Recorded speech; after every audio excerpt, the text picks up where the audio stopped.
threw away your future for finger paints and fairy tales? Those words still echo in my mind, cold and sharp as winter wind. I'm Dr. Elena Vasquez, 38 years old, and I'm standing in the Rose Garden of the White House, holding the Presidential Medal of Arts, the highest honor this country gives to artists. But that crushing statement came from my father, retired construction foreman Miguel Vasquez, spoken in our cramped kitchen in East Cleveland 23 years ago, the day I told him I was majoring in fine arts instead of pre-med. The ceremony was supposed to be my vindication.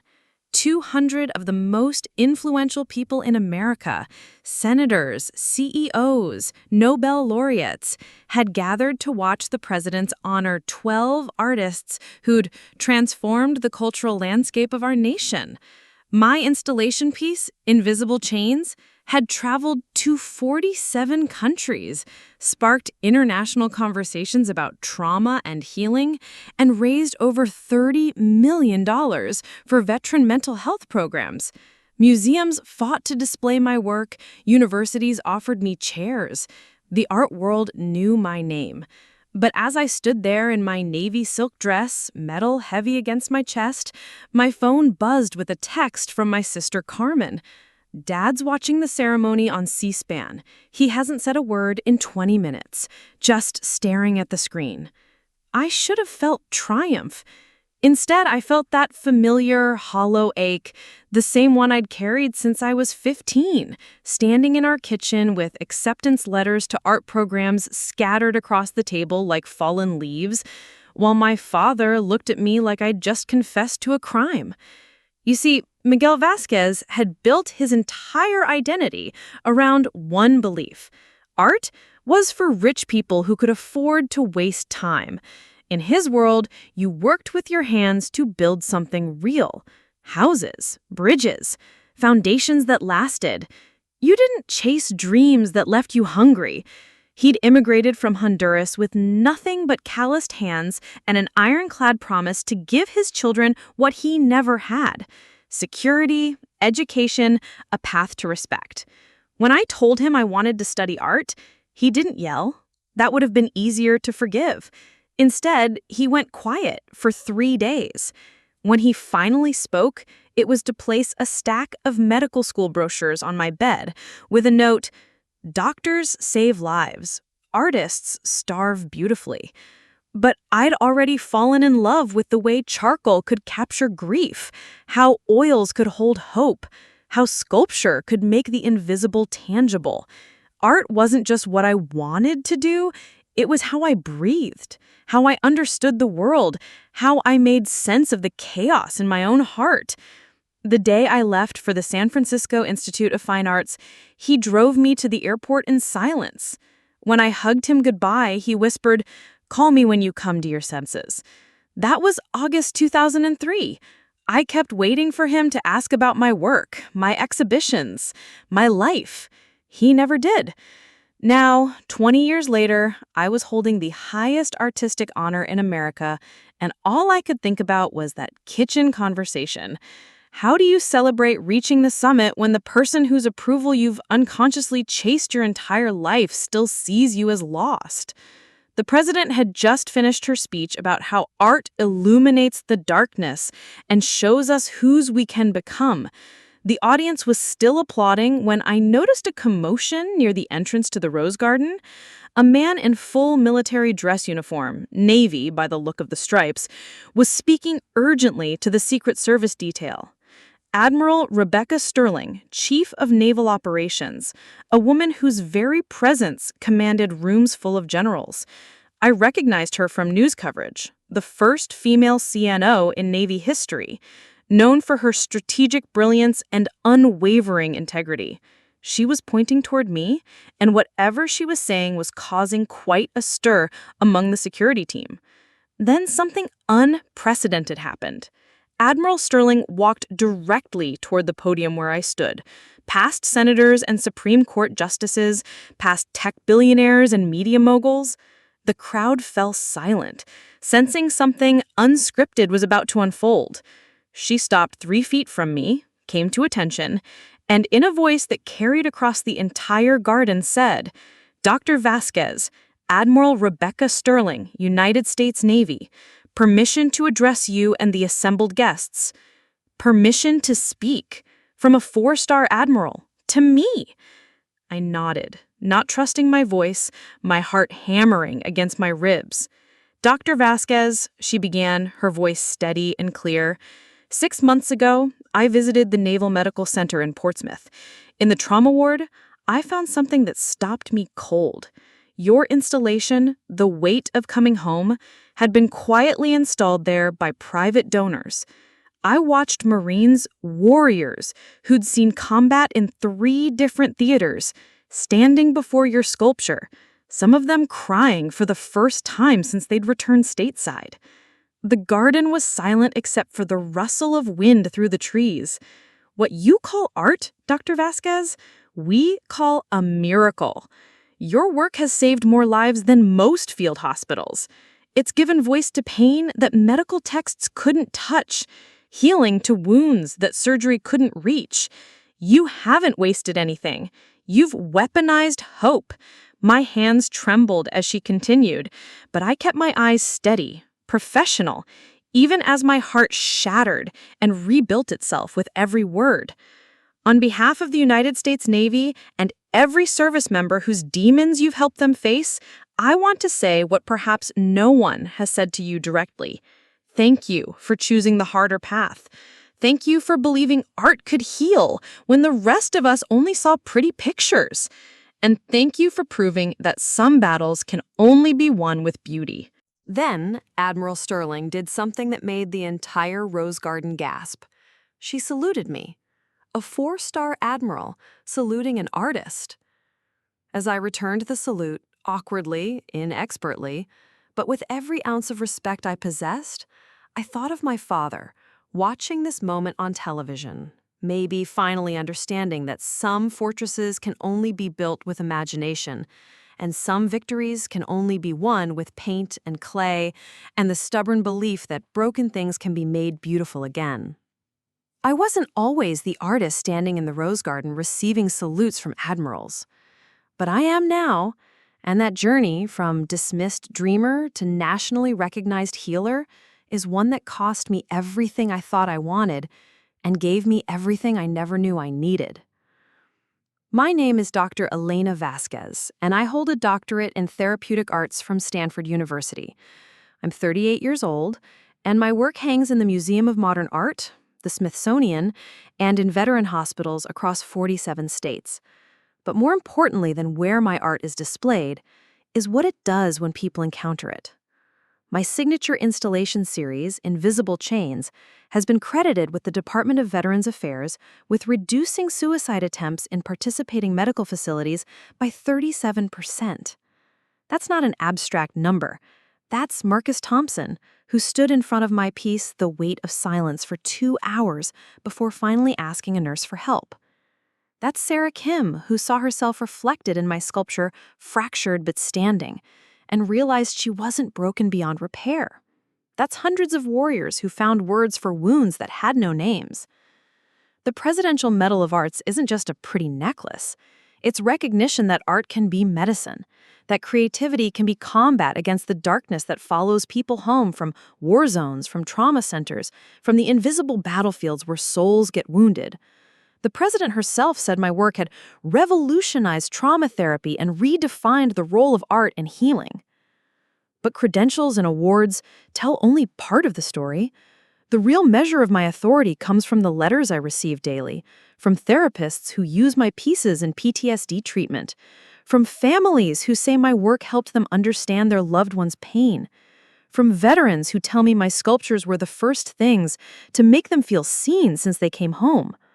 3 weeks before the White House ceremony, I received a call from Dr. Amanda Pierce, Director of Psychological Services at Walter Reed Medical Center. "Elena," she said, her voice tight with emotion, "we need to talk about what's happening in Ward 7. Ward 7 housed the most severe trauma cases, soldiers whose psychological wounds were so deep that traditional therapy had hit walls everywhere. Your installation went up 6 months ago, Dr. Pierce continued. Since then, we've seen breakthrough after breakthrough. Patients who hadn't spoken in years are participating in group therapy. Men and women who'd given up on recovery are asking for discharge dates. Whatever you've captured in that piece, it's speaking a language that psychology textbooks can't teach. The installation she was referring to, Coming Home to Yourself, consists of 7 bronze figures, each representing a different stage of psychological homecoming. The figures are incomplete, deliberately broken and reformed, showing the fracture lines where healing happens. Veterans often spend hours tracing those lines with their fingers, finding their own breaks reflected in the metal. My technique isn't traditional sculpture. I developed what art critics now call trauma metallurgy, a process where I literally break and re-weld each piece multiple times, creating intentional scars in the bronze that catch light differently than smooth surfaces. The effect is haunting. Depending on the angle and lighting, the figures appear either shattered or radiant, broken or transcendent.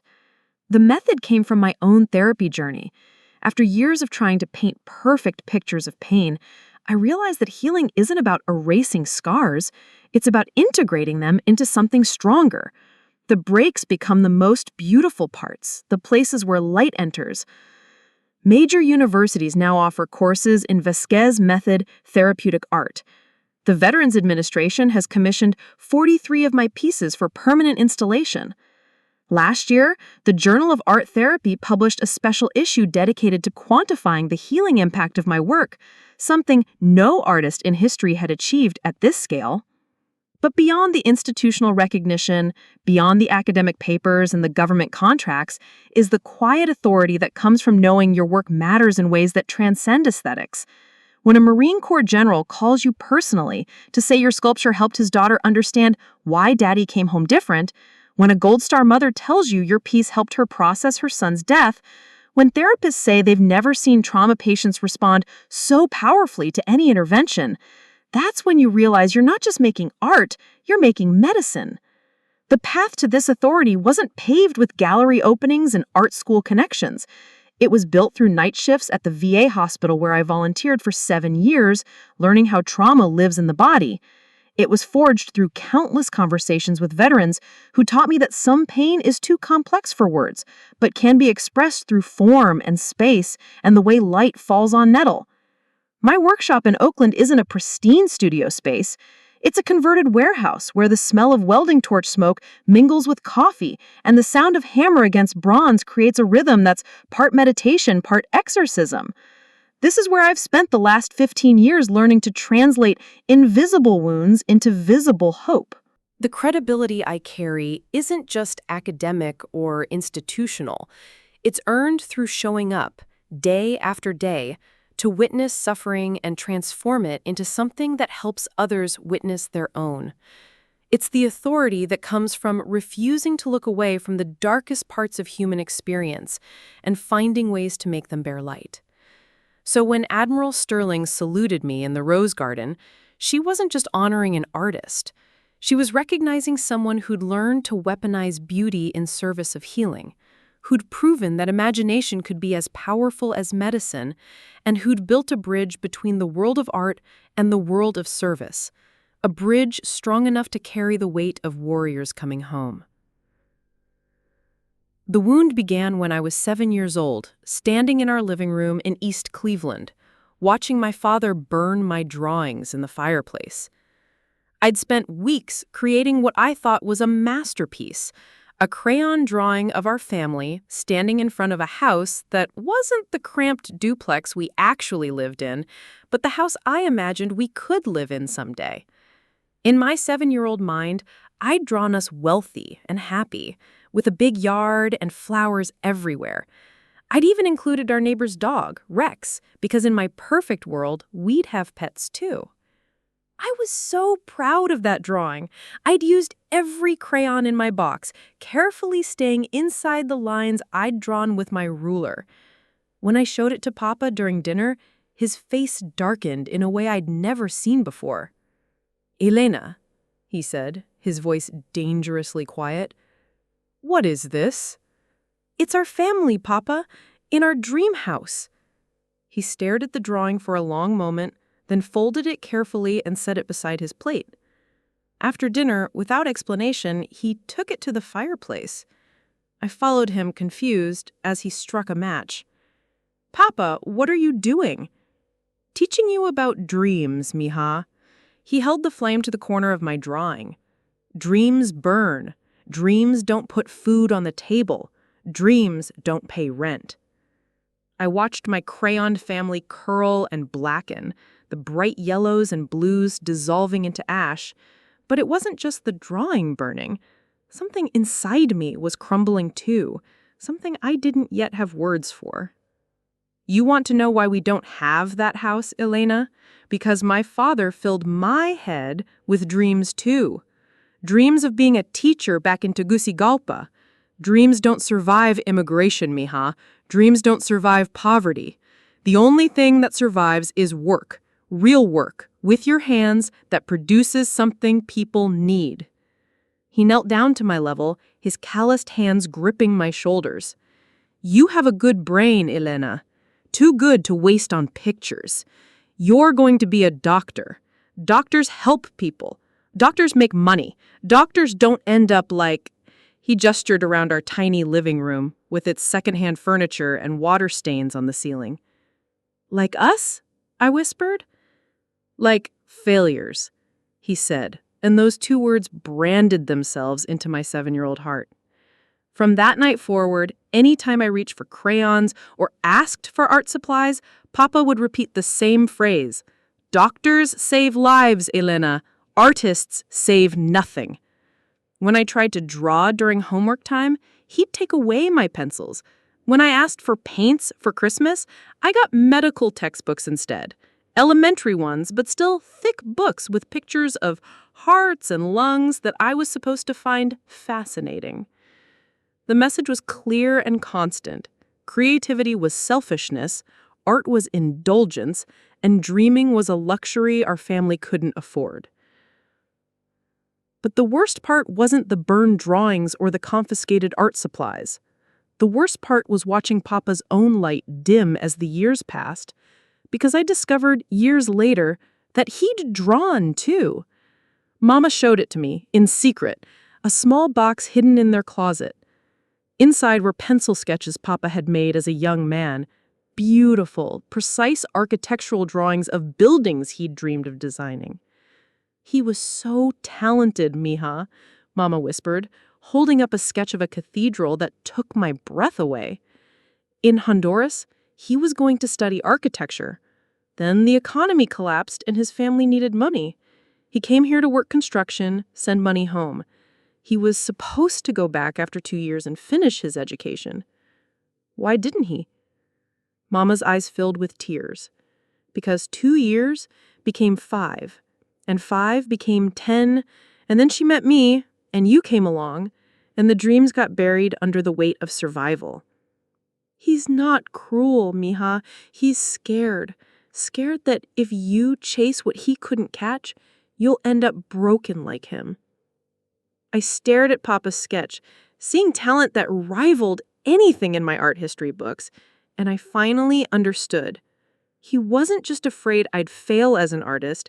He was afraid I'd succeed because that would mean he could have succeeded, too, if he'd been braver. My artistic dreams were a mirror reflecting his abandoned ones, and mirrors can be cruel to people who've learned to live with their own disappointment.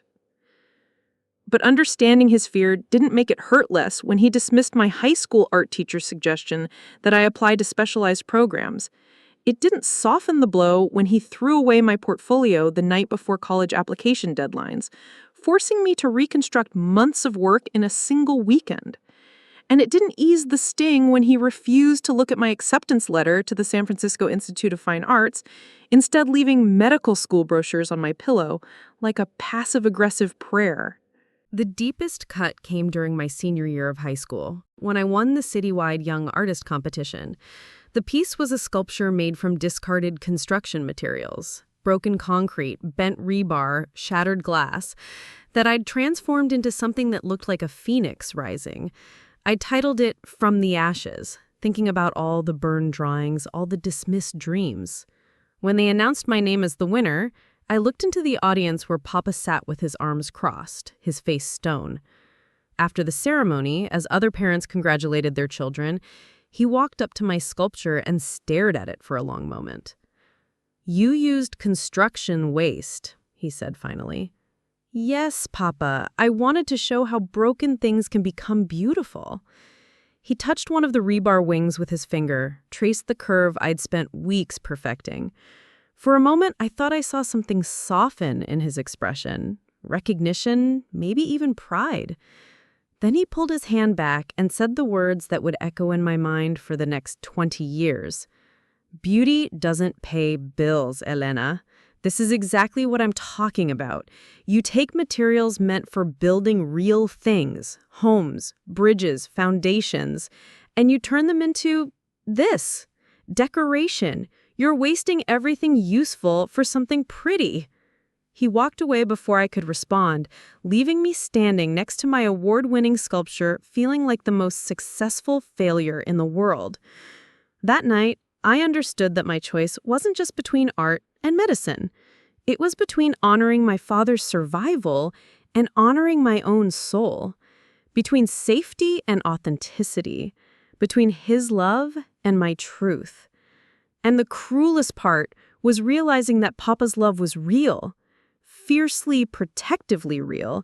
He genuinely believed that by crushing my artistic dreams, he was saving me from the heartbreak he'd experienced. In his mind, steering me toward medicine wasn't control, it was rescue. But some rescues feel like drowning. Our house operated like a military barracks disguised as a home where creativity was contraband and dreams were treated like dangerous contraband that needed to be confiscated at the door. Papa didn't just discourage my artistic inclinations, he built an entire family ecosystem designed to systematically eliminate them. Every morning began with the same ritual. Papa would wake us up at 5:30 a.m. sharp, not with gentle nudges or alarm clocks, but with the sound of him moving through the house, checking that everything was in its designated place. Shoes lined up perfectly by the door, homework stacked in regulation piles on the kitchen counter, art supplies nowhere to be seen. He had developed an almost supernatural ability to detect any creative materials that had somehow infiltrated our home. "What's this, Elena?" He'd ask, holding up a colored pencil he'd found hidden in my math textbook like it was evidence of a crime.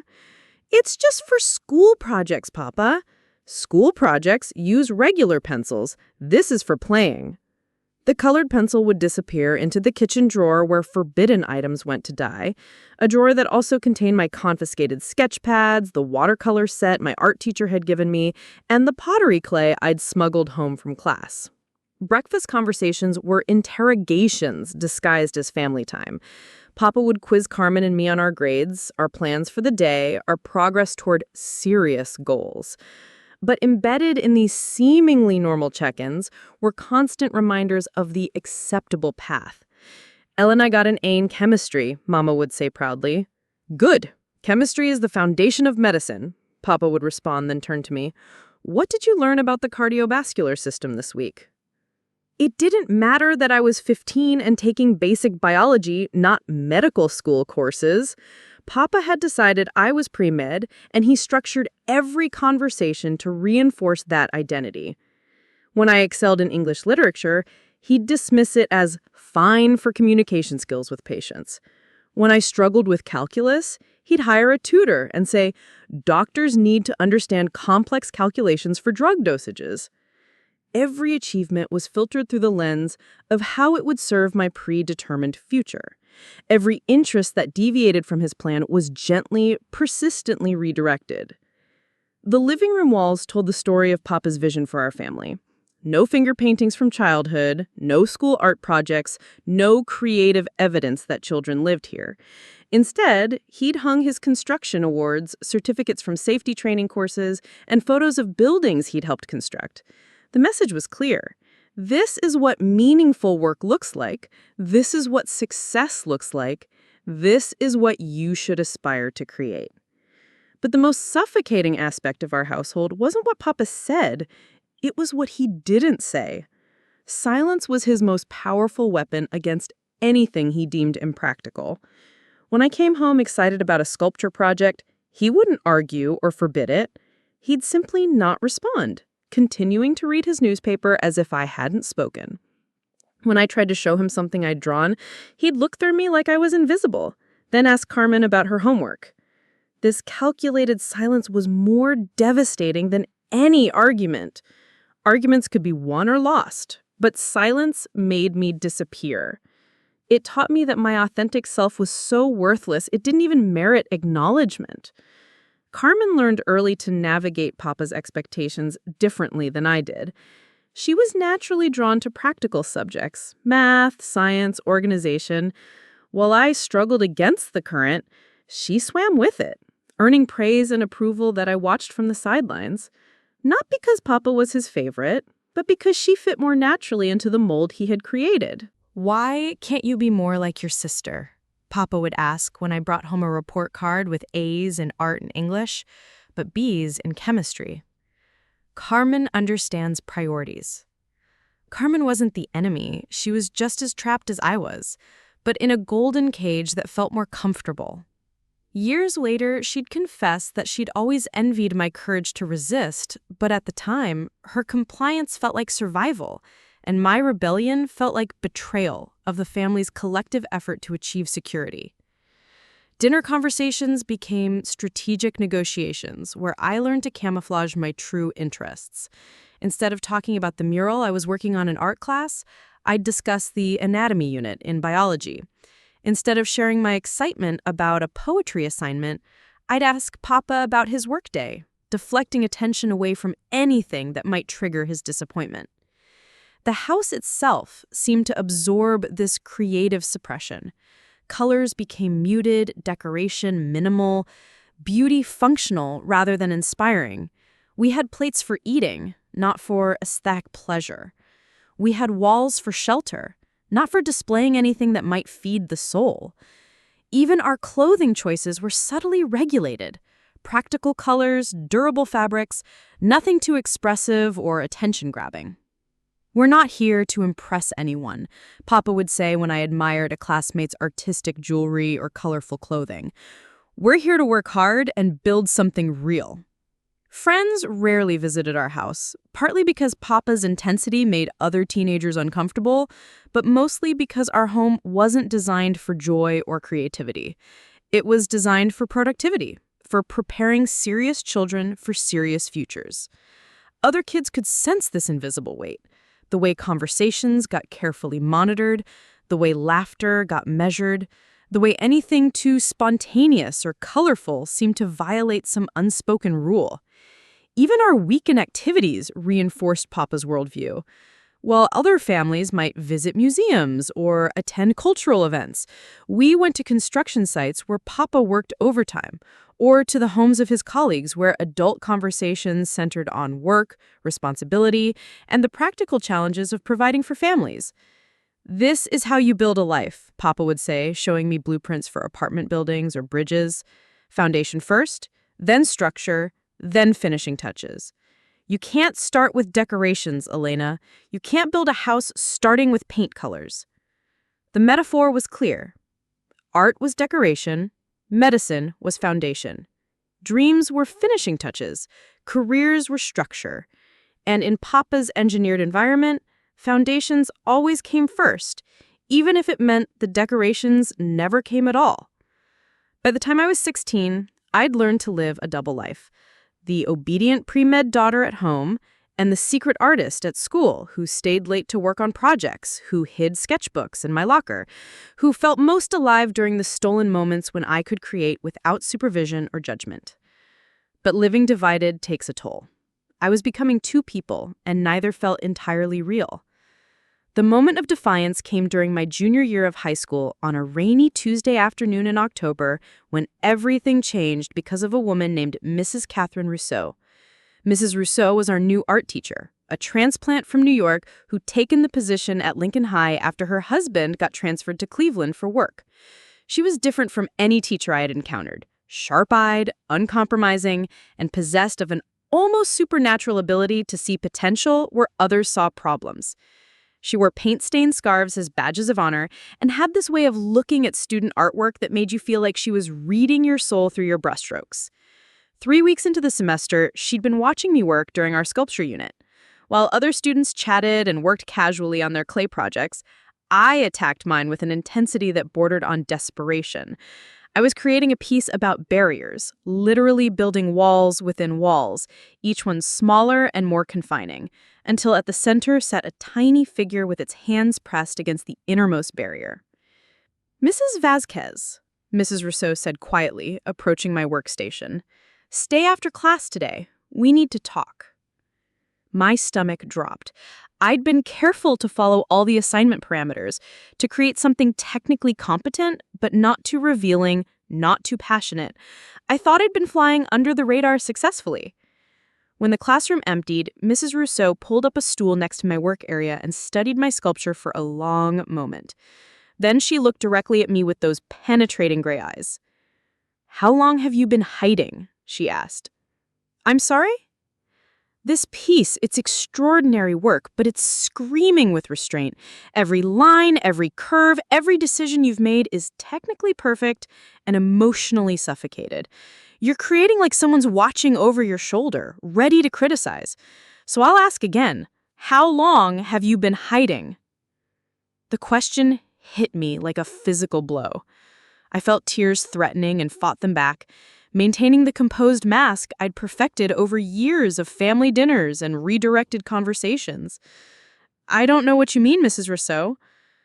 She stood up and walked to a filing cabinet, returning with a thick portfolio I'd never seen before. "These are photographs of student work from my previous school in Manhattan. I want you to look at something." She opened the portfolio to reveal images of sculptures, paintings, and installations that took my breath away. The work was raw, powerful, fearless, everything I felt but couldn't express. Students had created pieces about divorce, addiction, identity, trauma. No subject seemed off limits, no emotion too complex to explore through art. "This," she said, pointing to a sculpture of a girl breaking free from bronze chains, "was it created by a 17-year-old whose parents wanted her to be a lawyer. This painting about immigration and identity, a student whose family thought art was impractical. Every piece in this portfolio was made by young people who had to choose between safety and truth." She closed the portfolio and leaned forward. "Elena, I've been teaching for 15 years. I can spot artistic talent that's been compressed and hidden. It has a particular energy, like a spring that's been coiled too tightly. Your work has that energy. The question is, what are you going to do about it?" "My father wants me to be a doctor," I said quietly, the words feeling like a confession. "And what do you want?" The question hung in the air between us. No one had ever asked me that before. Every conversation about my future had been framed around what was practical, what was secure, what made sense for our family's circumstances. But what did I want? "I want to make art that matters," I whispered, the words feeling simultaneously terrifying and liberating. "I want to create things that help people feel less alone." Mrs. Rousseau nodded slowly. "Good. Now, let me tell you about the Regional Young Artists Competition." She explained that every year, high school students throughout Ohio could submit portfolios for a chance to win scholarships to art schools across the country. The deadline was in 6 weeks. Winners received not just money, but mentorship, gallery exhibitions, and most importantly, recognition that their work had professional-level potential.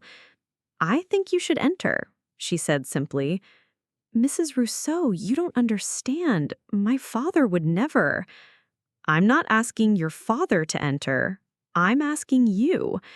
Her voice was gentle but firm.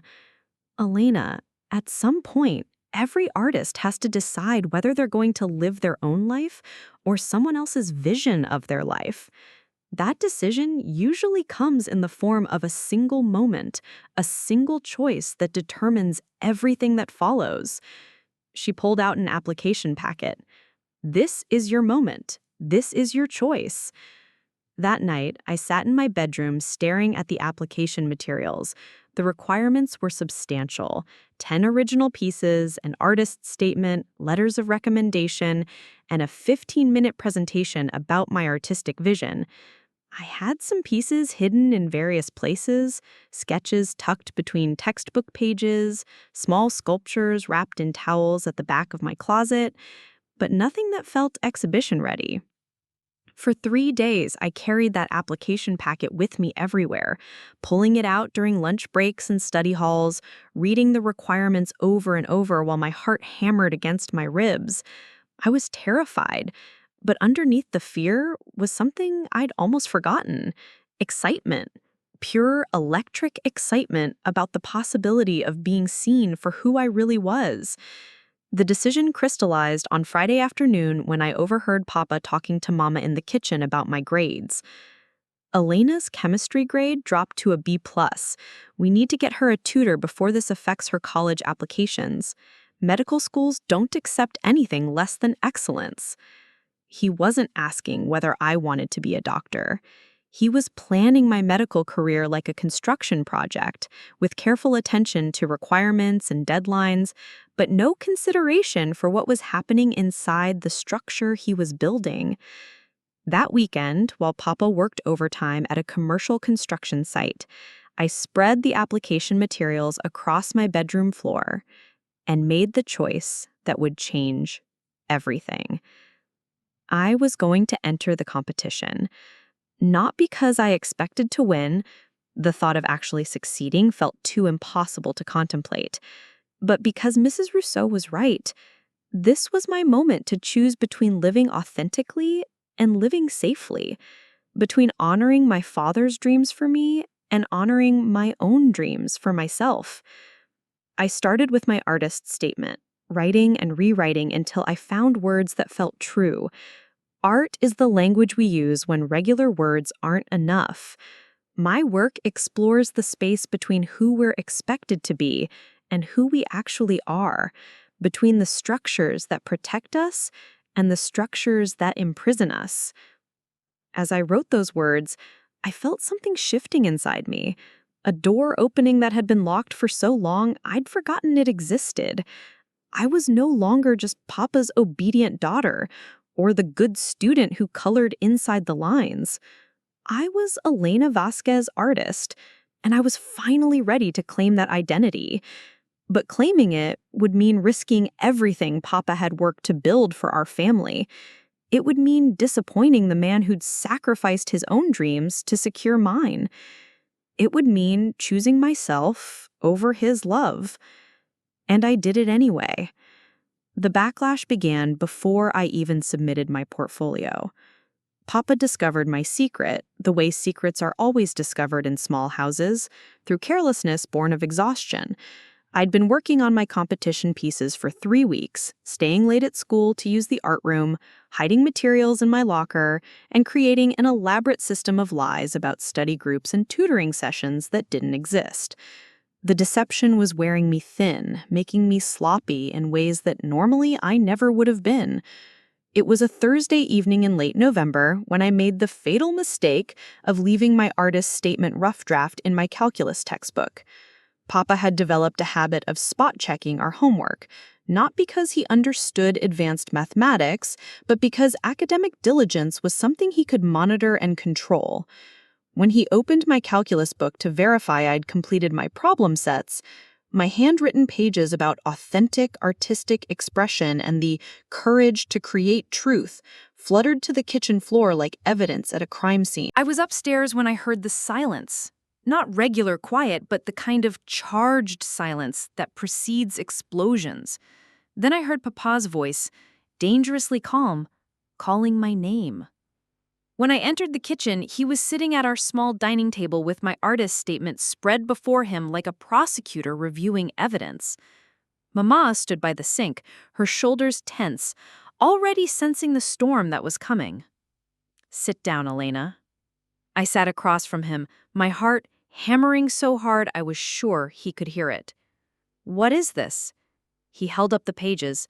though we both knew he'd already read every word. It's for English class, a creative writing assignment about, don't lie to me. His voice cut through my explanation like a blade. This isn't about fictional characters. This is about you. This is about art school applications and competitions and throwing away everything we've worked for. The careful facade I'd maintained for weeks crumbled in an instant. There was no point in lying anymore. Papa, if you would just listen. Listen to what? Listen to my daughter tell me she wants to waste her education on finger paints? Listen to you explain how you're going to disappoint everyone who's invested in your future? He stood up, pacing to the window, then back to the table. Elena, do you know what I was doing when I was your age? I was working 14-hour days in a brick factory, sending every penny I earned to my family, dreaming of the day I could afford to come to America and build a real life. Do you know what luxury I didn't have? The luxury of choosing my passion over my responsibility. Papa, art can be responsible. It can help people. Help people? He laughed, but there was no humor in it. You know what helps people, Elena? Medicine, surgery, research that cures diseases, not pretty pictures that make people feel good for 5 minutes before they go back to their real problems. Mama tried to intervene. Miguel, maybe we should hear what she has to say. No, his voice was final. This conversation is over before it starts. Elena, you will not submit any applications to art schools. You will not participate in any art competitions. You will focus on your pre-med requirements, and we will not discuss this again. But I'd been carrying too much for too long. The words came pouring out before I could stop them. What if I don't want to be a doctor? What if I'm meant to do something else? What if forcing me into medicine makes me miserable for the rest of my life? The question hung between us like a challenge, and I watched Papa's face transform from frustration to something colder and more final. Miserable, he said quietly. Elena, let me tell you about miserable. Miserable is watching your children go hungry because you chose dreams over reality. Miserable is working jobs that destroy your body because you didn't plan for a stable career.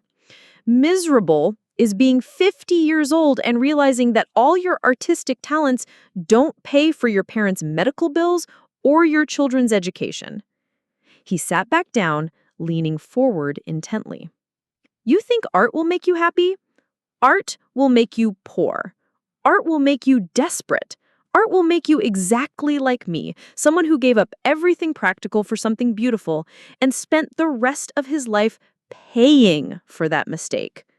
You gave up architecture, Papa. That's not the same as... It's exactly the same. His voice rose for the first time. I thought I was special too, Elena.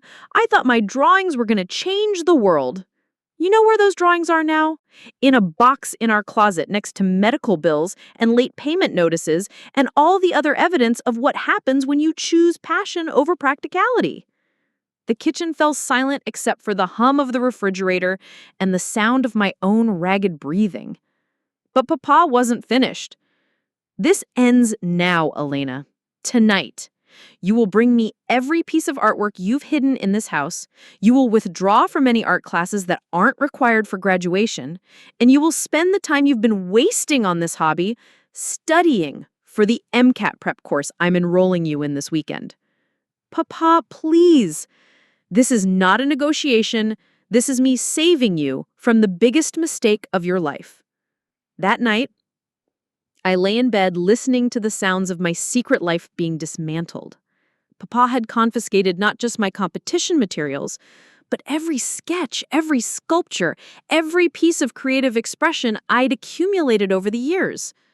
I heard him in the garage, and through my bedroom window, I could see the orange glow of the trash can fire where my artwork was being systematically destroyed. But the real devastation wasn't the burning artwork, it was the silence that followed.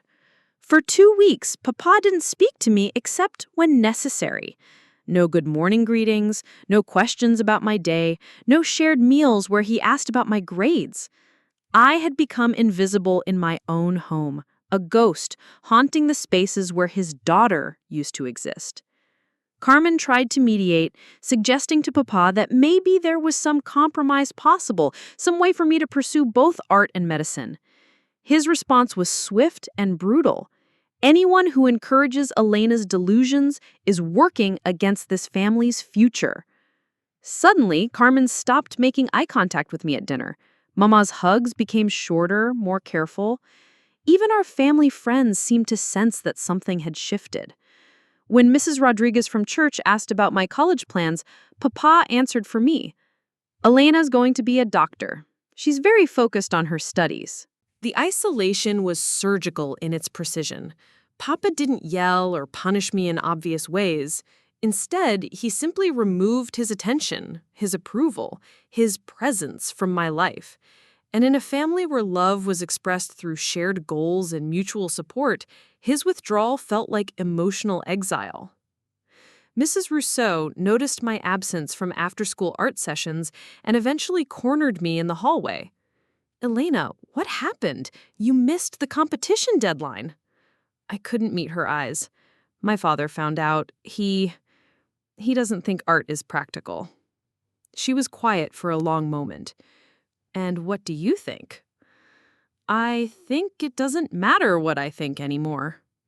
But that wasn't entirely true, because late at night, when the house was quiet and Papa's disapproval couldn't reach me, I would lie awake remembering what it felt like to create something meaningful, and I would make a promise to myself that this wasn't over. The silence would end eventually, but first, I had to figure out how to survive it. The grinding journey began the day I turned 18 and realized I had exactly 4 months to build a secret life that could sustain me after high school graduation. Papa's surveillance had been thorough, but not perfect. While he'd successfully eliminated my visible artistic activities, he couldn't monitor every moment of my existence.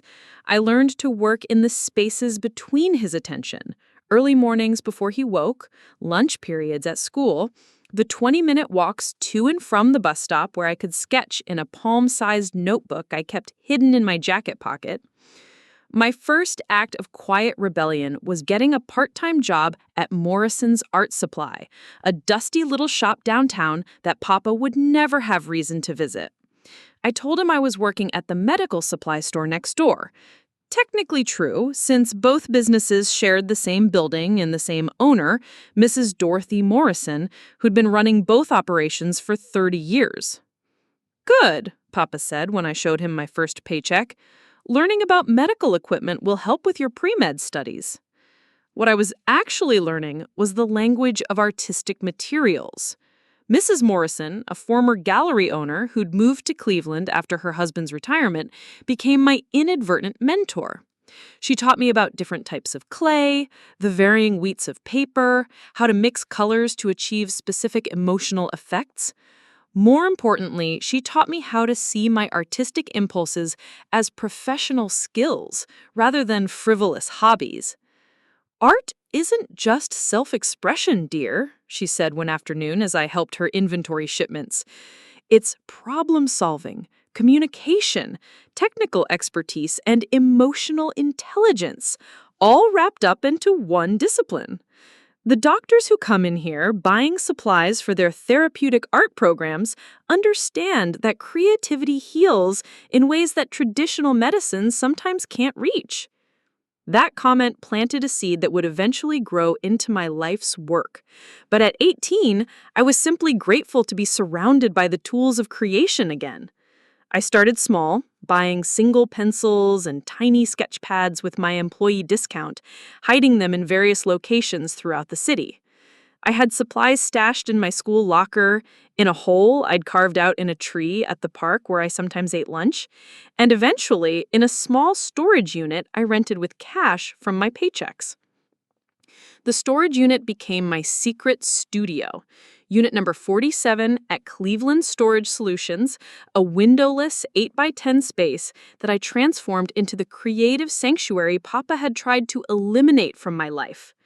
I furnished it with milk crates for seating, clamp lights for illumination, and gradually accumulated the materials I needed to resume serious artistic work. My schedule became a carefully choreographed dance of deception.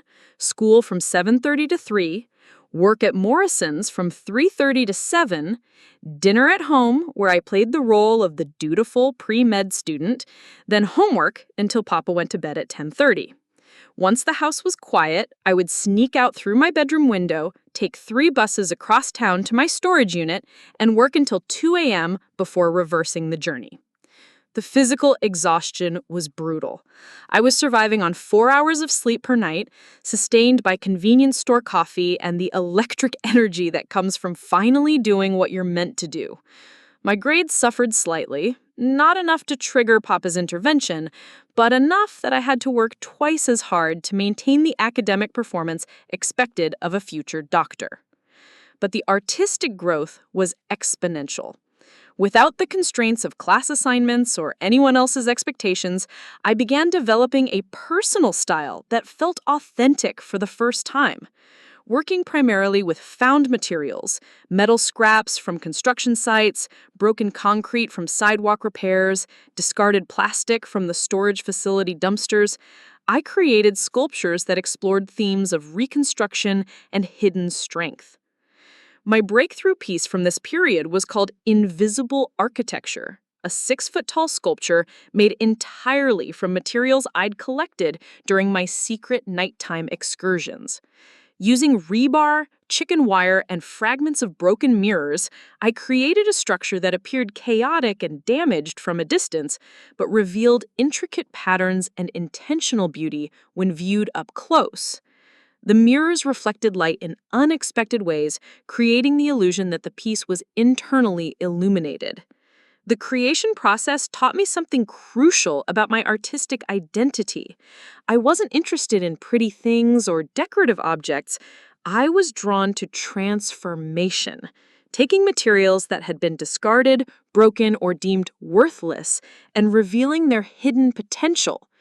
It was impossible not to see the metaphor in my own life. By spring of my senior year, I had accumulated enough work for a substantial portfolio. More importantly, I had developed the discipline and technical skills necessary to pursue art at a professional level. I'd learned to work efficiently under pressure, to source materials creatively, and to maintain artistic focus despite external chaos. The second part of my grinding journey was academic. While Papa monitored my pre-med coursework obsessively, he paid little attention to my elective choices. I managed to enroll in independent study programs that allowed me to research topics adjacent to my artistic interests. A psychology independent study became research into art therapy. A sociology project became an exploration of public art's impact on community healing. An English literature analysis of metaphor became a study of visual symbolism. I was essentially giving myself the liberal arts education Papa had tried to prevent, one carefully disguised assignment at a time. And because these projects enhanced rather than threatened my official academic performance, they flew completely under his radar. The third component was building relationships with people who could support my artistic development. Mrs. Morrison introduced me to other artists in Cleveland's small but committed creative community. Through careful networking, always conducted during my official work hours or school activities, I connected with gallery owners, art professors, and working artists who could provide guidance and eventually opportunities. One of these connections was Professor Janet Kim at the Cleveland Institute of Art, who agreed to review my portfolio unofficially during her lunch break at a coffee shop downtown. Her feedback was transformative. "Elena, this work is gallery ready," she said, studying photographs of my pieces. "You have a distinctive voice and technical skills that many of my graduate students haven't developed. But more than that, you have something to say. These pieces aren't just aesthetically interesting, they're emotionally necessary." She helped me understand that my secret artistic development wasn't just personal rebellion. It was professional preparation. The skills I was developing, working under constraints, sourcing materials creatively, and maintaining artistic vision despite external pressure, were exactly the skills necessary for a sustainable career in art. The art world is full of people who can create when everything is perfect, Professor Kim explained. But the artists who survive and thrive are the ones who can create under any circumstances, who can find beauty in limitation, who can transform obstacle into opportunity. You're already demonstrating those capabilities. My graduation, I had completed what amounted to a shadow education, a full artistic curriculum that I designed and executed entirely outside the official channels of my academic life. I had a professional quality portfolio, industry connections, and most importantly, the unshakable knowledge that I could sustain serious artistic work even under the most challenging circumstances. But the real test was still coming. The moment when I would have to choose between the future Papa had planned and the future I had secretly built. The crucible moment came during my first semester at Case Western Reserve University, in a place I never expected, the emergency room at University Hospital's Cleveland Medical Center. I was 3 months into my pre-med program, mechanically completing the coursework Papa had mapped out for my future. Organic chemistry, physics, advanced biology, subjects that felt like learning a foreign language in which I had no interest in becoming fluent. My grades were adequate but uninspired. The academic performance of someone going through the motions rather than pursuing passion. Papa was satisfied with my compliance. The rebellion of senior year seemed to have been successfully quashed, and I had apparently accepted my destiny as Dr. Elena Vasquez. He even began talking about the white coat ceremony I would eventually attend, the medical practice we might open together someday, him handling the business side with his construction project management skills, me providing the medical expertise. But I was dying inside. The secret artistic work continued in my storage unit, now expanded to include pieces that explored themes of suffocation and false identity. I was creating sculptures of figures trapped inside transparent boxes, paintings of faces hiding behind medical masks, installations about the violence of forced transformation. My art was becoming a scream I couldn't voice. The breaking point arrived on a Thursday evening in November. I was walking back to my dorm from an organic chemistry study session when I heard sirens approaching the medical center. Without thinking, I followed the sound, drawn by some instinct I couldn't name. The emergency room doors burst open as paramedics wheeled in a young construction worker, probably not much older than me. He'd fallen from a third-story scaffolding, and even from a distance, I could see the devastating damage. His hard hat was cracked, his safety vest torn and bloody, and his left leg bent at an impossible angle. But what stopped me cold wasn't the physical trauma, it was his eyes. Even through the pain and shock, I could see the terror of someone whose world had just shattered, whose sense of physical capability and future security had been destroyed in a single moment of falling. I should have left. I was an undergraduate with no medical training, no business being there, but something kept me frozen in place, watching as doctors and nurses worked with practiced efficiency to save the stranger's life. And then I saw her. Dr. Sarah Chen, the trauma surgeon who took over his case, moved with a precision and calm that was almost artistic. Her hands worked like a sculptor's, finding the right approach, the correct pressure, the exact movement needed to repair what was broken. But more than her technical skill, it was her presence that transformed the chaos. She spoke to the patient constantly as she worked. "I'm Dr. Chen. You're at University Hospital. We're going to take excellent care of you. Can you tell me your name?"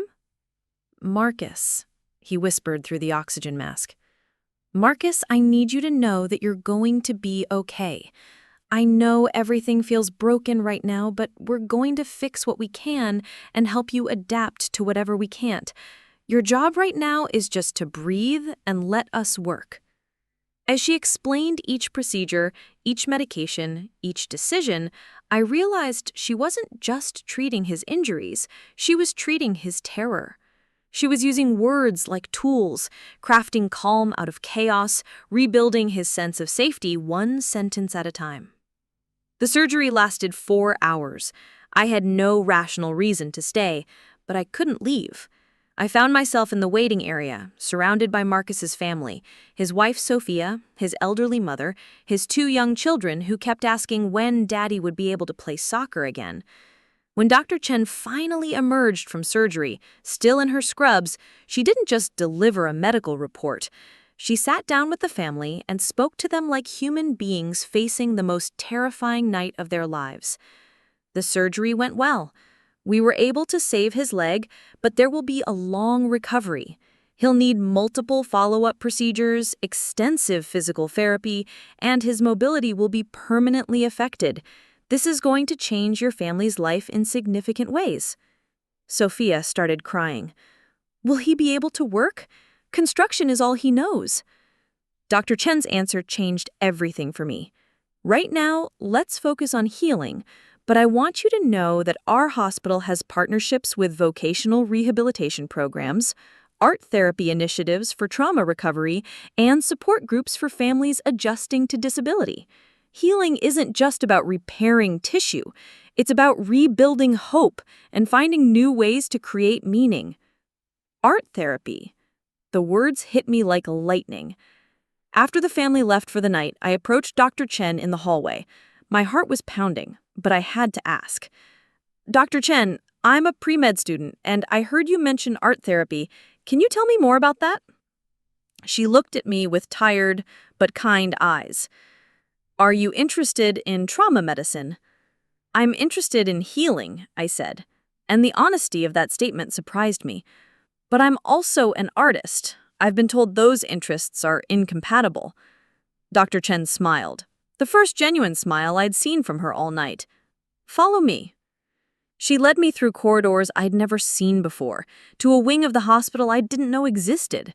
The walls here were covered with artwork, paintings, photographs, sculptures, mixed media pieces that were clearly created by people processing profound experiences. This is our therapeutic arts wing, she explained. We've learned that traditional medicine can repair bodies, but healing trauma requires addressing the whole person, mind, spirit, emotional landscape. Art therapy has become one of our most effective tools for helping patients process experiences that are too complex for regular counseling. She stopped in front of a large sculpture made from what looked like medical equipment, IV tubes, cast materials, surgical instruments, transformed into something that resembled a tree with deep roots and reaching branches. This was created by a veteran who lost both legs in Afghanistan. He spent 6 months in traditional therapy with minimal progress. After 3 weeks in our art therapy program, he had his first full night's sleep since returning from deployment. The act of transforming medical materials into something beautiful helped him transform his relationship with his own trauma. I stared at the sculpture, seeing my own artistic instincts reflected in its transformation of broken materials into meaningful beauty. Dr. Chen, is this a real field? Can someone actually combine medicine and art professionally? Elena, she said, somehow remembering my name from my student ID, art therapy is one of the fastest-growing fields in healthcare. We need people who understand both the science of healing and the language of creativity. The combination isn't a conflict, it's a superpower. Standing in that hallway, surrounded by evidence that art could be medicine and medicine could be art, I felt something inside me shift permanently. This wasn't about choosing between Papa's practical dreams and my impractical ones. It was about finding a path that honored both, a way to heal people through creativity, to use artistic skills in service of real human suffering. For the first time since Papa had burned my childhood drawings, I saw a future that felt both authentic and responsible. I wasn't going to abandon medicine, I was going to revolutionize it. But first, I had to survive the conversation where I told Papa I was changing my major to combine pre-med studies with art therapy preparation. The crucible had revealed my path. Now, I had to find the courage to walk it.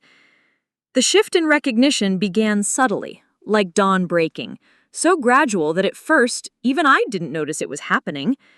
After my revelation in the hospital, I'd made a calculated decision. Instead of confronting Papa directly about changing my career path, I would demonstrate the legitimacy of art therapy through results he couldn't dismiss. I enrolled in psychology courses alongside my pre-med requirements, telling him these would strengthen my medical school applications by showing my commitment to understanding patients holistically. Dr. Chen had connected me with the hospital's art therapy program as a volunteer, and within weeks, I was working directly with patients under the supervision of Dr. Miranda Caldwell, the program director. My role was simple: help set up materials, clean workspace areas, provide basic assistance to patients working on their pieces. But observing the transformation that happened in those sessions was like watching miracles occur in real time. The first patient who changed everything for me was an elderly man named Robert Torres, a retired auto worker who'd suffered a massive stroke that left him unable to speak. Traditional speech therapy had reached a plateau after 8 months of treatment.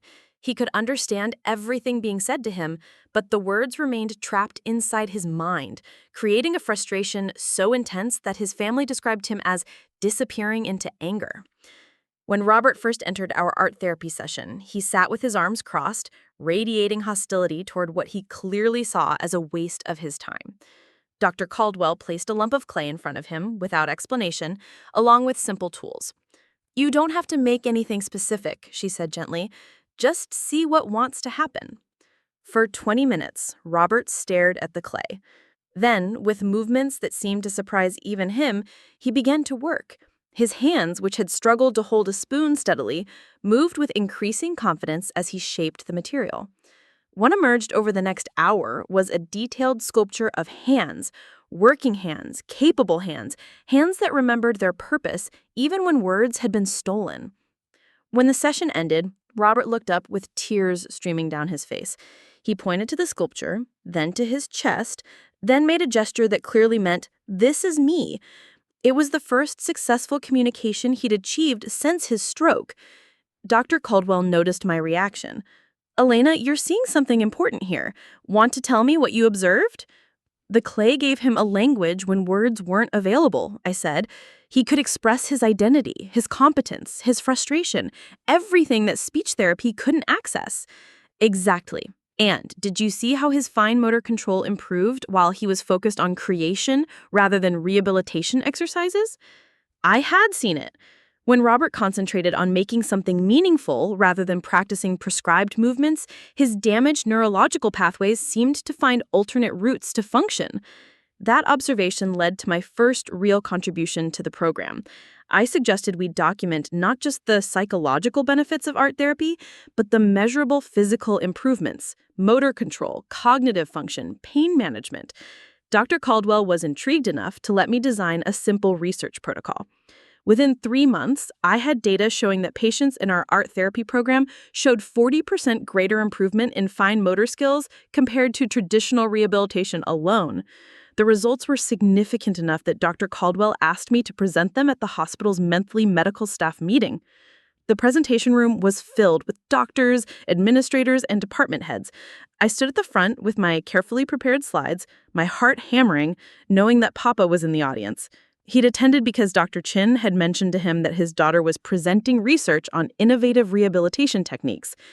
Art therapy isn't just creative expression. It's neurological rehabilitation disguised as creativity.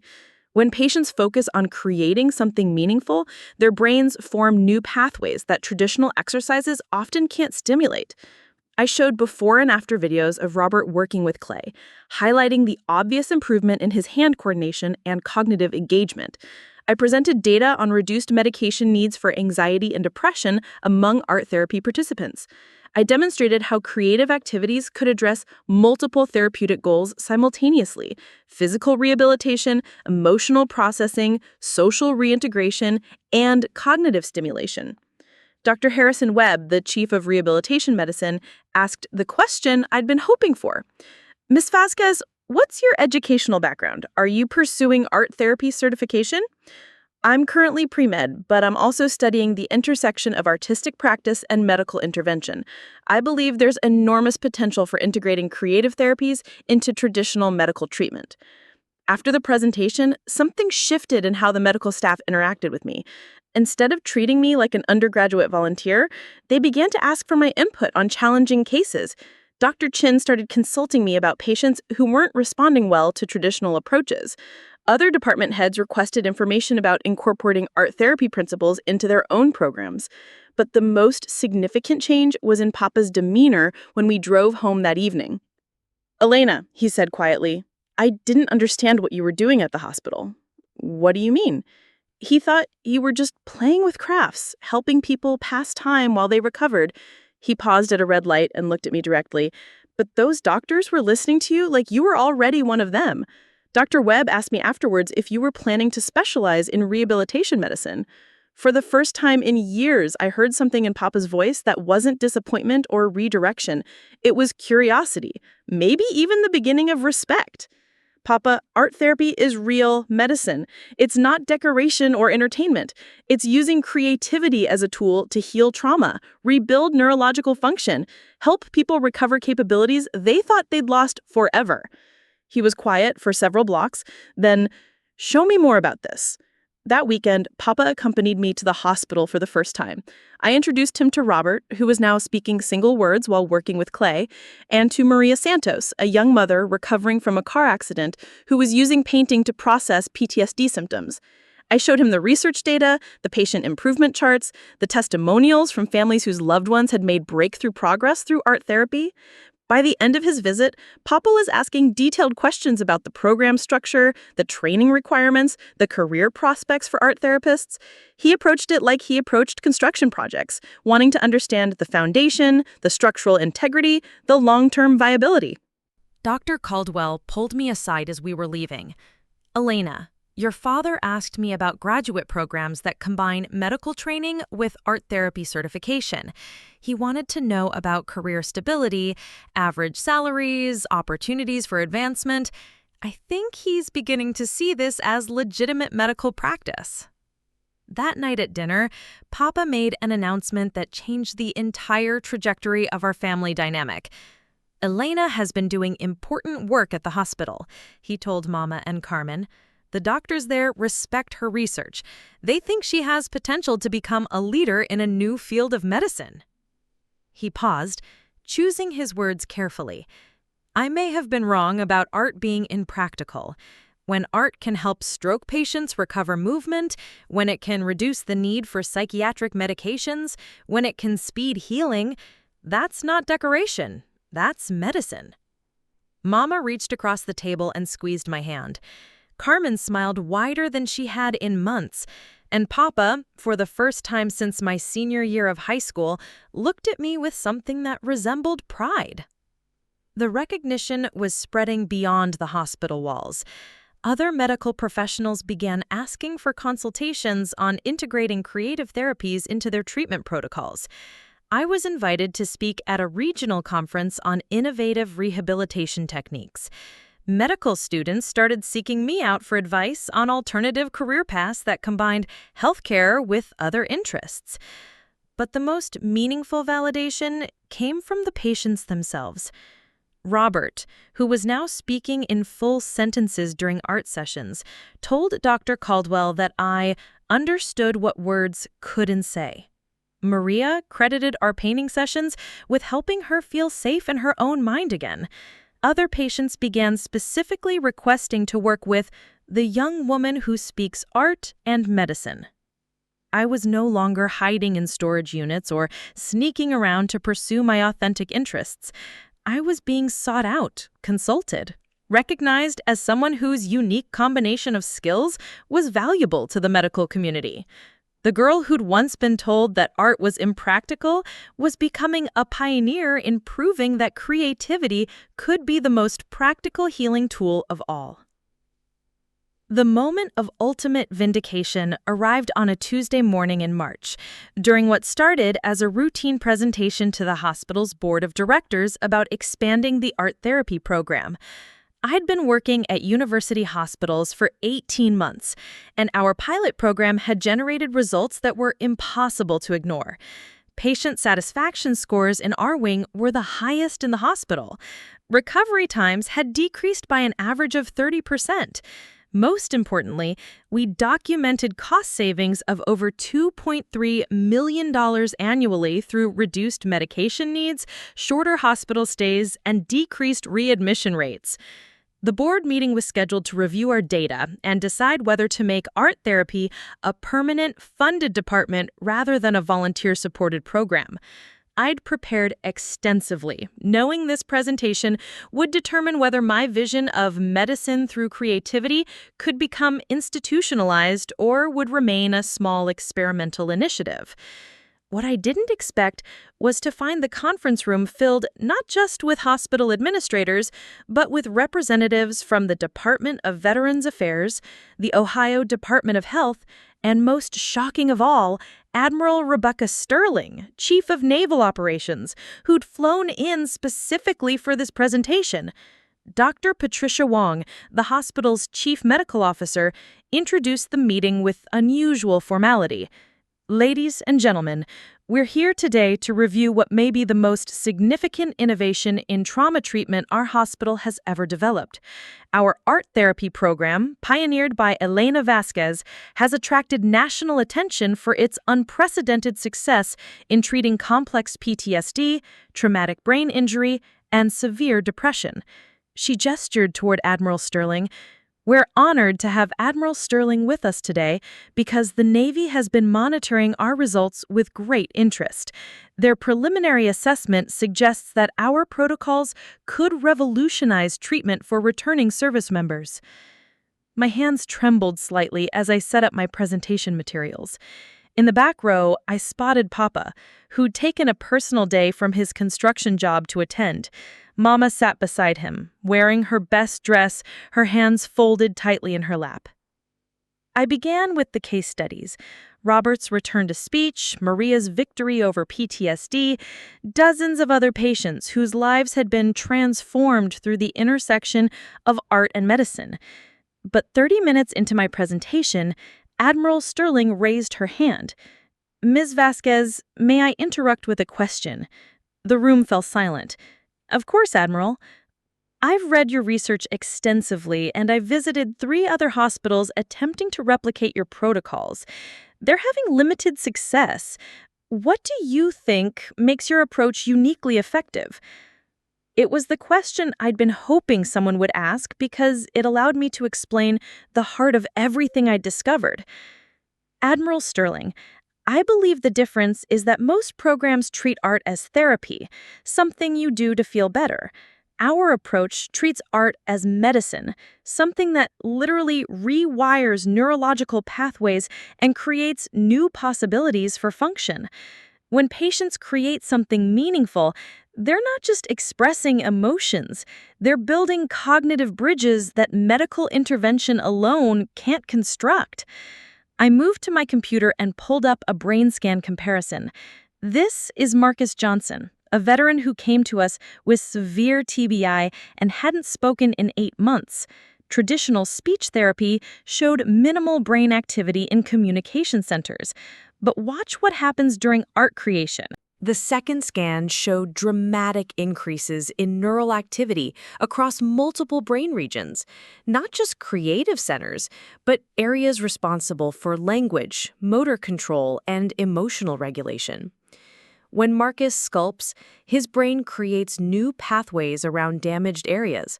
He's literally rebuilding his neurological architecture through creative problem solving. After 6 months of art therapy, he's not just communicating again, he's communicating more effectively than before his injury. Admiral Sterling leaned forward. Ms. Vasquez, the Department of Defense is facing a crisis. We have thousands of service members returning with complex trauma that traditional treatments aren't adequately addressing. Suicide rates are climbing. Disability claims are overwhelming our resources. We need solutions that work. She stood up, and something in the room's energy shifted dramatically. 6 months ago, I authorized a pilot program based on your protocols at Naval Medical Center Portsmouth. The results have been extraordinary. PTSD symptoms reduced by 60%. Return to duty rates increased by 45%. Most significantly, suicide attempts in your program participants dropped to 0. The room erupted in murmurs. 0 suicide attempts was unheard of in military trauma treatment. Admiral Sterling continued, "Ms. Vasquez, the United States Navy would like to offer you a position developing art therapy protocols for all military medical facilities. We're prepared to fund your continued education, provide research resources, and establish you as the director of a new department of creative medical interventions." I felt the world tilt on its axis. "Admiral, I'm honored, but I'm not even finished with my undergraduate degree."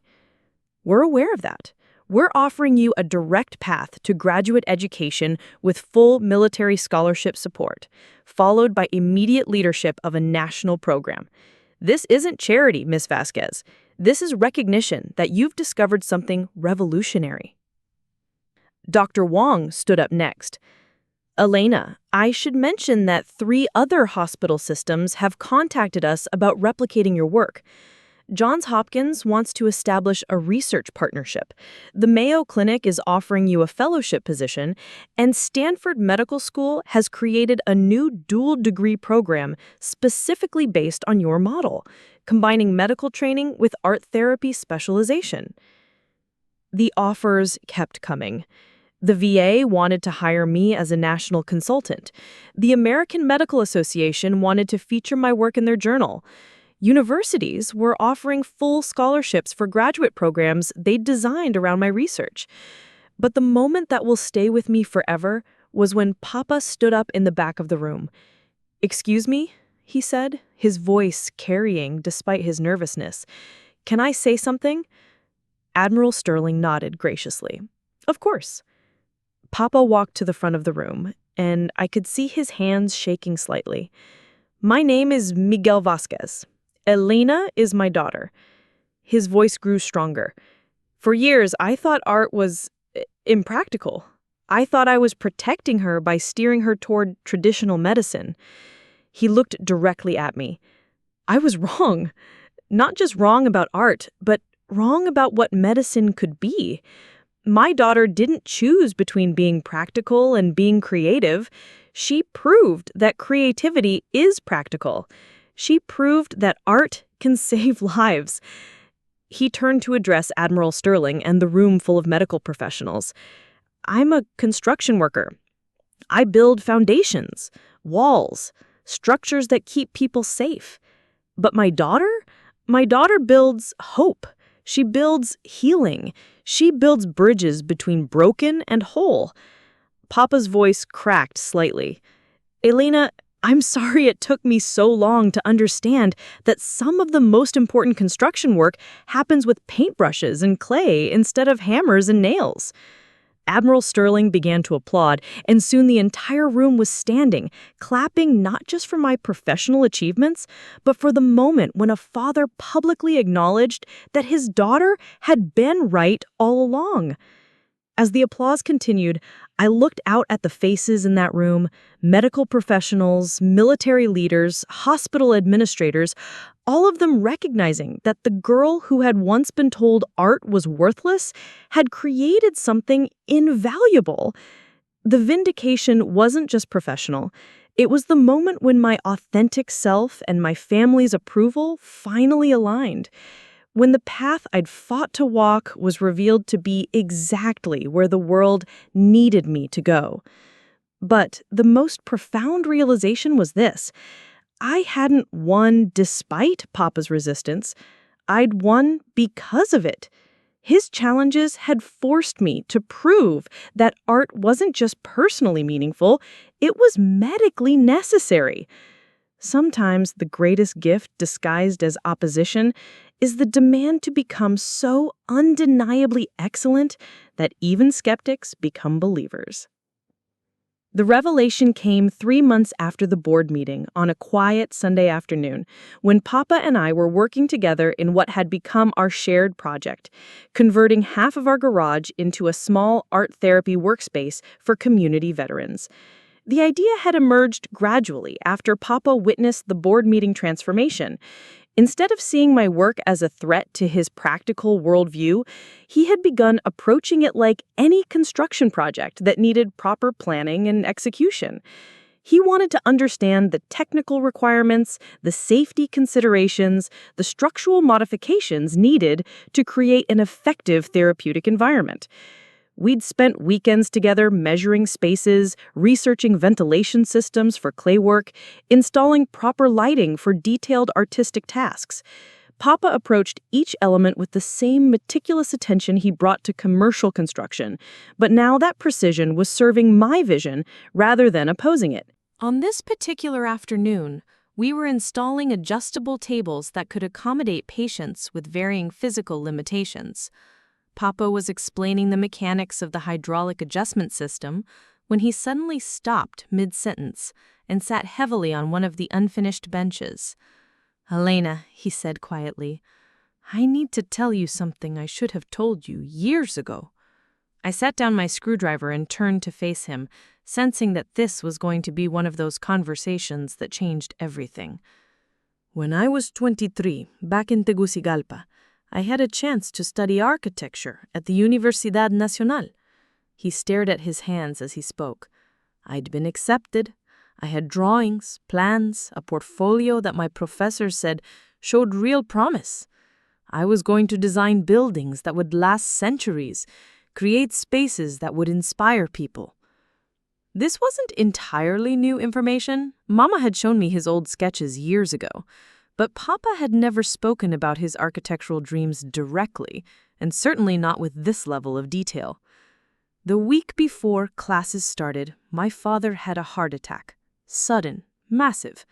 The doctors said he'd live, but he'd never work again. My mother was caring for my 3 younger siblings, and our family's construction business was the only income we had. Papa rubbed his forehead, and I could see the weight of old decisions settling on his shoulders. I had a choice, Elena. I could pursue architecture and watch my family lose everything, or I could take over the construction business and keep everyone fed and housed. It felt like no choice at all.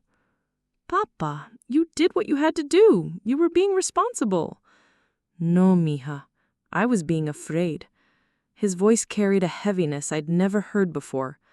I told myself I was sacrificing for the family, but the truth was more complicated. Part of me was terrified that if I pursued architecture, I might fail. The family crisis gave me an honorable excuse to avoid finding out whether I was actually talented enough to succeed. He stood up and walked to the window overlooking our backyard, where the late afternoon sun was casting long shadows. I threw myself into construction work with an intensity that surprised everyone. I became the best concrete foreman in the region, then saved enough money to come to America, then built a reputation here for reliability and precision. But all of that excellence was fueled by a secret fear that I'd chosen wrong. "Papa, you built a good life.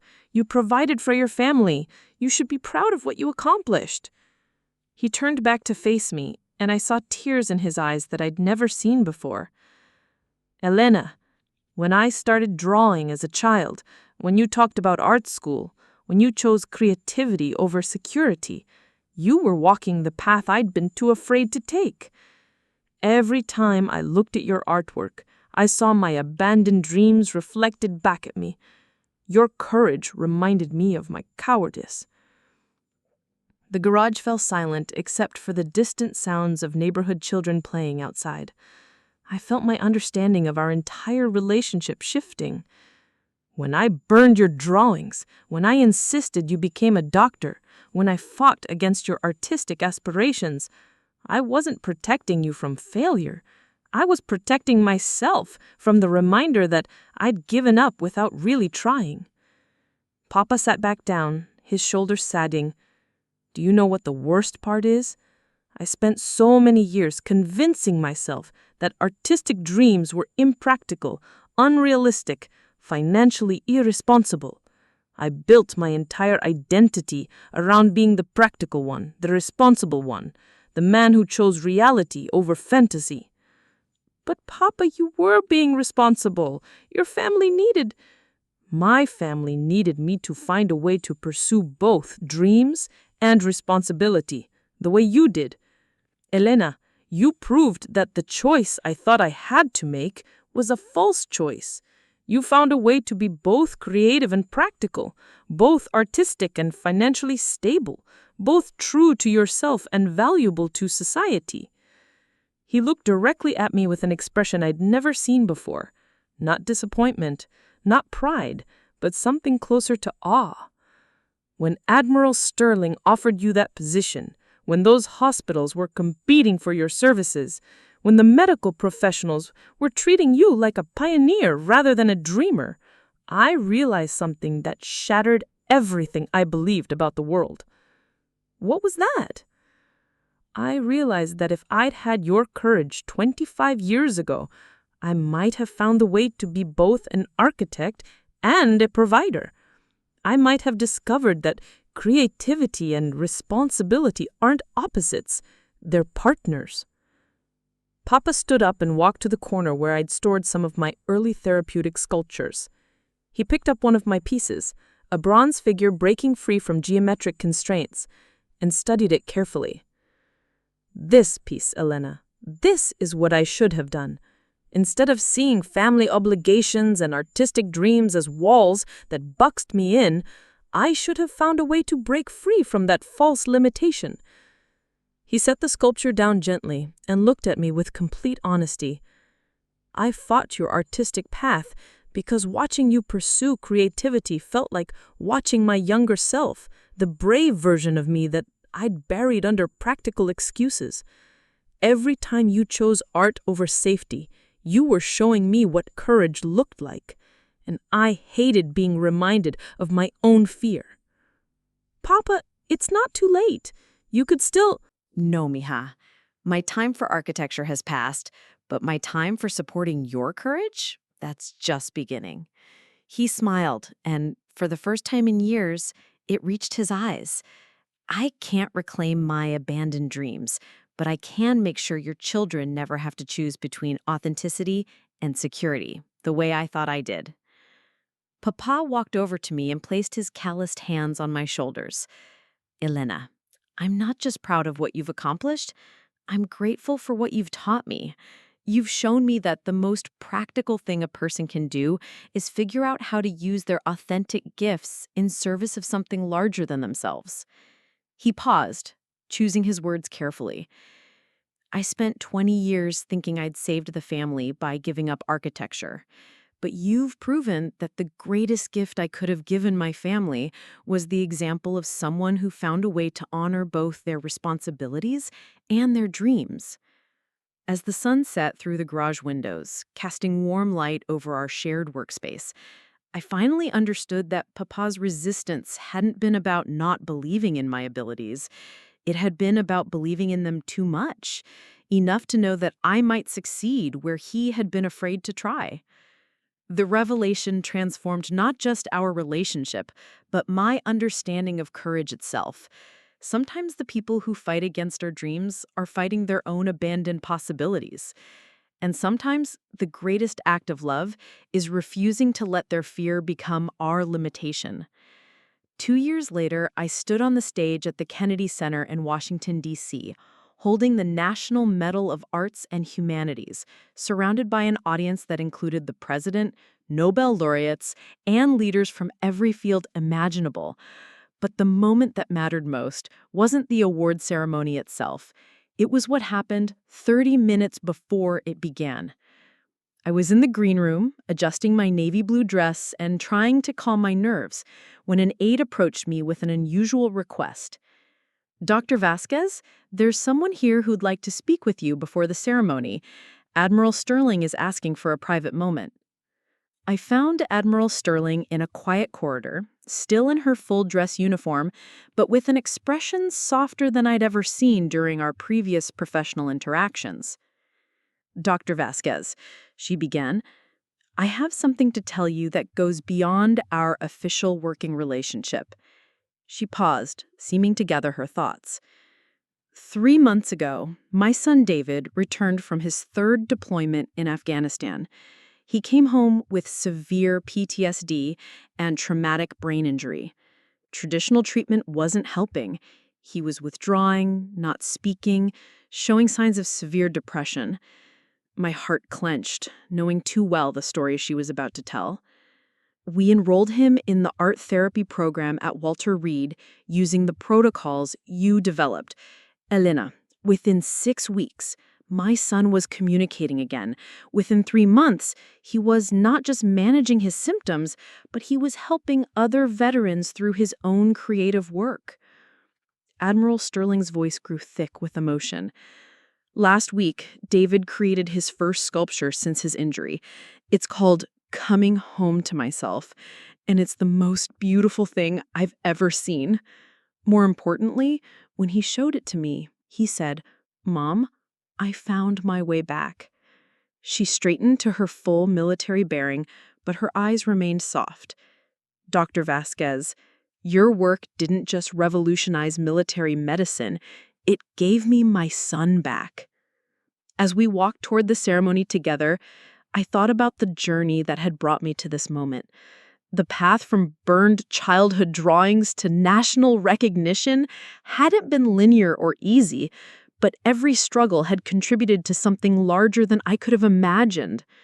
The president's introduction was generous, highlighting how art therapy had been integrated into medical systems across the country, how suicide rates among veterans had dropped in facilities using our protocols, how the intersection of creativity and medicine was opening new possibilities for healing.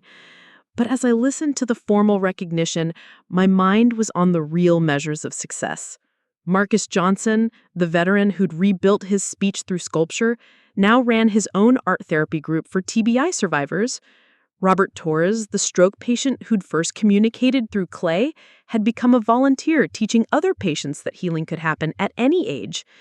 Maria Santos had started a nonprofit providing art therapy services to underserved communities dealing with trauma. These weren't just success stories. They were evidence that when you find the courage to pursue your authentic path, you create possibilities not just for yourself, but for everyone who follows.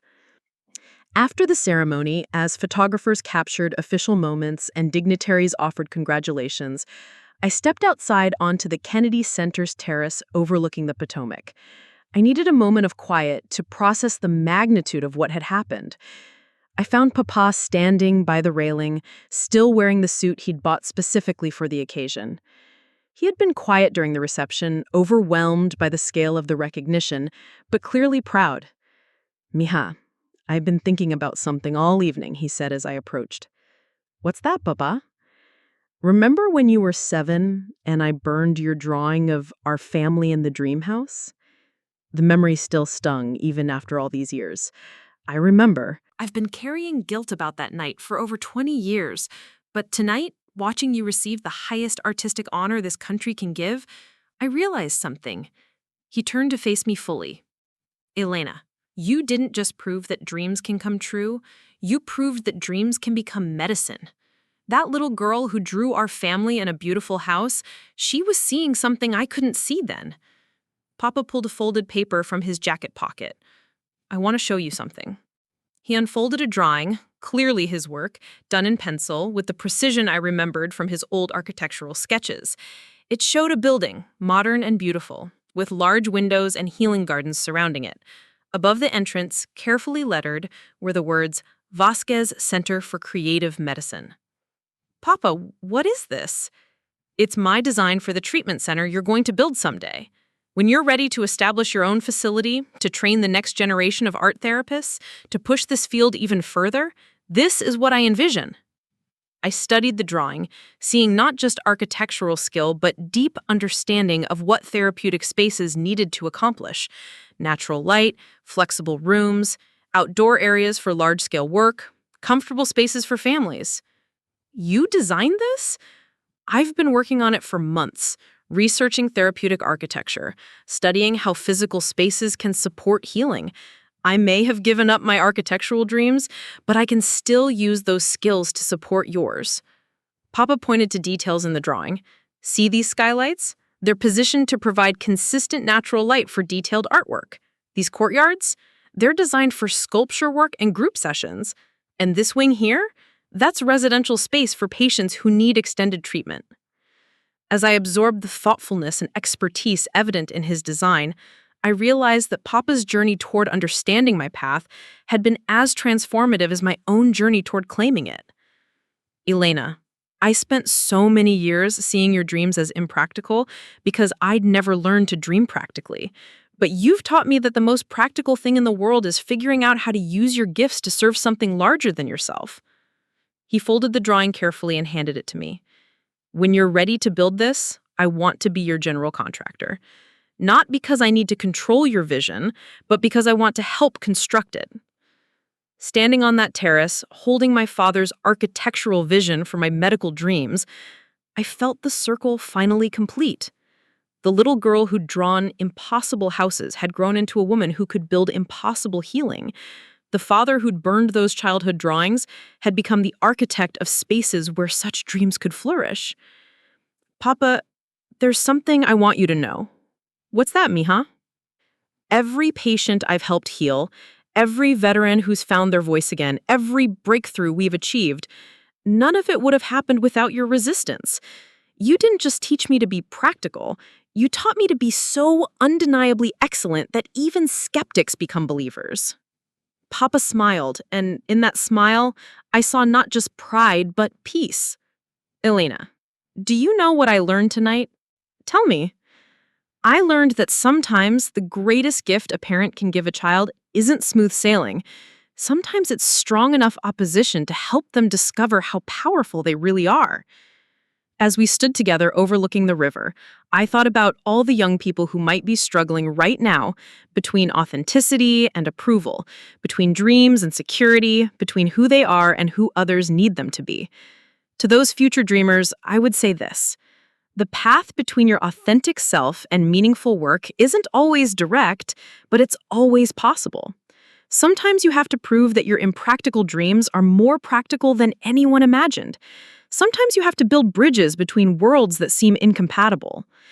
And sometimes the people who resist your dreams the most are the ones who believe in them too much to let you settle for anything less than excellence. The girl who was told that art was worthless became the woman who proved that art was priceless. Not because she abandoned responsibility, but because she redefined what responsibility could look like. Dreams don't have to burn. They can become medicine. If this story resonates with you, if you've ever had to choose between authenticity and approval, if you've turned resistance into resilience, share your story. The world needs more examples of people who refuse to let other people's fears become their limitations. Because the most revolutionary act isn't changing the world. It's refusing to let the world change you into someone smaller than who you're meant to be. Up next, you've got 2 more standout stories right on your screen. If this one hits the mark, you won't want to pass these up. Just click and check them out. And don't forget to like, subscribe, and turn on the notification bell so you don't miss any upload from us.